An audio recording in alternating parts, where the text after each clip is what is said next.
Hi everybody, it's Dr. Magnifico. It is Sunday with Seraphina. I'm not here every Sunday, but the Sundays that I am, I really try to sit down with her. It has been a long couple difficult weeks of cats. We have been helping out a woman who has dozens and dozens of cats. It really stemmed from pretty significant trauma in her life, which is it's a very common thing that we see hoarding happening around a trauma, and she's got a very legitimate, honest trauma that's gotten her into the situation. It doesn't really change the fact that all of these cats have been very sick, very neglected, and very much in need of help. So we stepped in to help.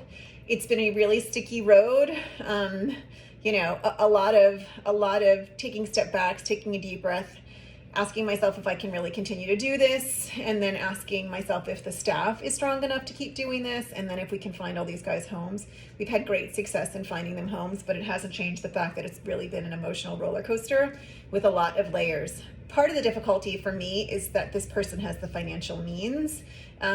It appears has the financial means, but doesn't choose to utilize them. So we're doing a lot of pro bono work, and it appears that that's not really the case. So that's been a really tough thing. It's been really, really tough on my staff, and I find myself protecting them a lot more than I thought I was going to have to.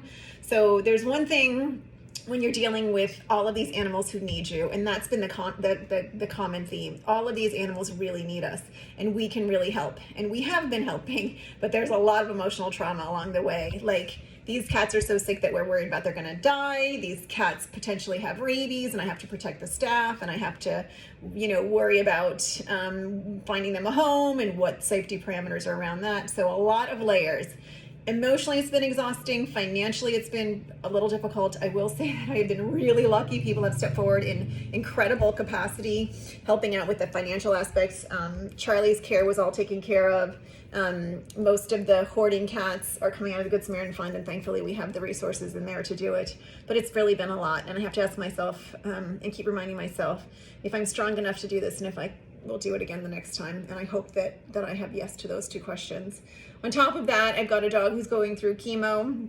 We start round 2 on Tuesday. Round 1 hit him pretty hard. He's back to doing pretty well, and he's really very happy, and I'm really grateful for that, but I'm really worried about round 2. And then my own cat, Jitterbug, I had to put down this morning. He had a mass on his foot. I took it off, and he very quickly went into renal failure, and he died about the fastest renal failure that I've ever seen. This morning I had to put him down. He's been really manic about drinking. So kidney failure makes you really think you have to drink. You're thirsty. And then the tongue, he got an ulcer on his tongue, and the end of his tongue was starting to necrose. So he was massively drooling. He was really thirsty and really hungry, but he couldn't pick up food or water because his tongue was starting to die off. So it was a really terrible, sad state of affairs, and I really had a difficult time, but I put him down this morning. So it's been a lot of cat stuff. I think that cats get the short end of the stick, which is why I'm so devoted to them. They really are quite often overlooked, and people just think that there's too many of them, and they don't take adequate care of them. And then they get lost in the numbers. A lot of these people that we're helping absolutely started with the very best of intentions, and things escalated out of control. And now we're trying to go in and help these cats before they die some terrible death, either from fleas or ear mites or intestinal parasites or competition. And it's just been really hard.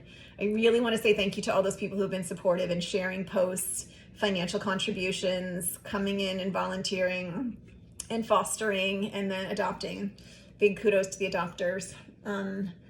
I think for me, it really reminds me that there are a lot of people out there with good intentions. Some of those people forget that you have to follow this all the way through. So that's really kind of what my cat hit home for me today. You can't just be dedicated and devoted. You have to stay through to the very end, to the very bitter end. I know it's heartbreaking. I know that there can be financial implications, but an obligation is not just while times are good. It's in the worst of times too. And I think that that's really kind of where I've learned my really hard lesson. You are in it until the bitter end, not just to feel good about what you're doing, but to do right by these animals. All right, everybody, have a good weekend. Take care. We'll talk to you soon. Bye. Did you say bye, Seraphina? Bye, everybody.